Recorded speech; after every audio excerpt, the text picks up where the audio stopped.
السلام علیکم ستړي مشئ زه صفي الله ستانکزی یم تاسو د نړۍ مهمو خبرونو ته رابولم. پاریس نن د اقلیمي بدلون د تړون د سرمشریزې کوربه دی. دا غونډه د اقلیمي بدلون د تړون د دویم کال د بشپړېدو په مناسبت د اقلیمي بدلون له ناوړه اغیزو سره د مبارزې په هدف جوړه شوې ده. نننۍ غونډه د یو نړۍ په نوم جوړه شوې. هڅه دا ده چې د مځکې د تودوخې او په بیوزلو هیوادونو کې د اقلیمي بدلون له اغیز سره مبارزه وشي. د فرانسې ولسمشر ماکرون تیر جون ټول د نړۍ د بیا جوړولو لپاره وهڅول. موږ ګډ مسؤلیت لرو، هغه دا چې بیرته خپل نړۍ غوره جوړه کړو. د نننۍ سرمشریزې هدف دا دی چې شتمن هیوادونه او نړیوالې کمپنۍ مرستې ته وهڅول شي. اخوا تر غونډې د باندې خلکو مظاهره کړې او له مشرانو غواړي چې له فوسیلو جوړیدونکو ډبرو، سکرو او تیلو په شان د سون توکو کاروبار بند کړي. نږدې 200 هیوادونه د پاریس اقلیمي تړون غړي دي. خو امریکا د ولسمشر ډونالد ټرمپ په مشرۍ ترې وتلې ده. د فلسطینیانو او اسرایلیانو ترمنځ نن په بیت الحم ښار کې نښتې روانې دي. لکه چې د امریکا د جمهور رئیس لخوا بیت المقدس په رسمي توګه د اسرایلو پلازمینه اعلان شوه، د دواړو خواو ترمنځ تاوتریخوالی زیات شوی دی.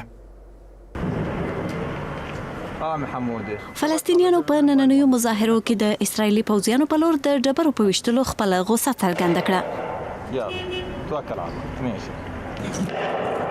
اسرایلی پولیس هم غلی نه دي او د هغوی په وړاندې له اوښکې بهونکي ګازو کار اخلي. که څه هم په بیت اللحم کې مظاهرچیان سخت غوسه دي، خو له دې چې اسرایلی پولیس یې ونه نیسي تښتي.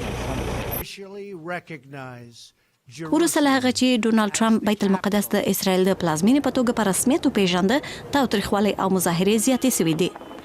د ډونالد ټرمپ د پریکړې په غبرګون کې په بیت اللحم سربیره په غزه، رام الله او ختیځ بیت المقدس کې نښتې روانې دي او په یو شمېر اسلامي هیوادونو کې هم مظاهرې وسوې.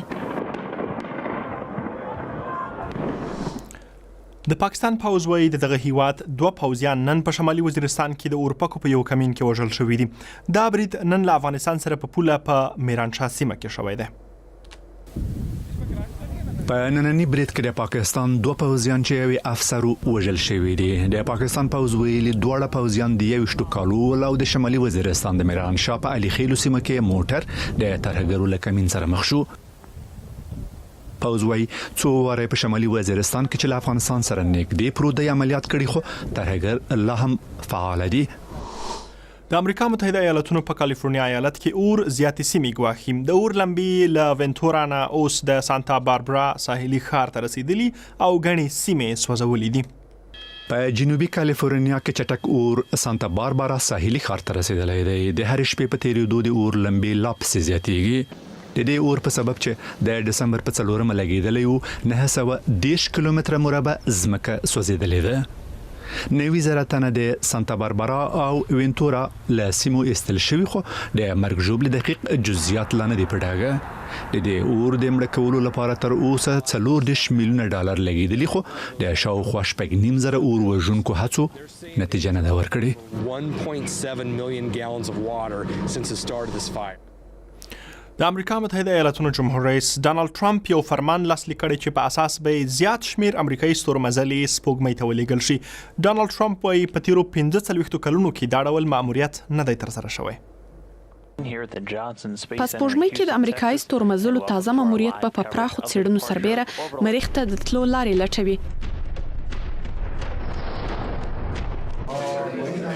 د امریکا جمهور رئیس ډونالد ټرمپ د خپل هیواد فضایي پروګرام له پراخېدو خبره کوي او په تیرو 2 لسیزو کې بې ساری بولي. دا له 1922 کال راهیسې د اوږدمهاله څېړنو په خاطر سپوږمۍ ته زموږ د ستورمځلو د بیا استولو لپاره یو مهم ګام دی. امریکايي نیل آرمسترونګ لومړنی انسان و چې د 1989 کال د جولای په 14مه یې په سپوږمۍ کې پښه کېښوده. اډوین الډرن او مایکل کولیسن هم د آرمسترونګ ملتیا کوله.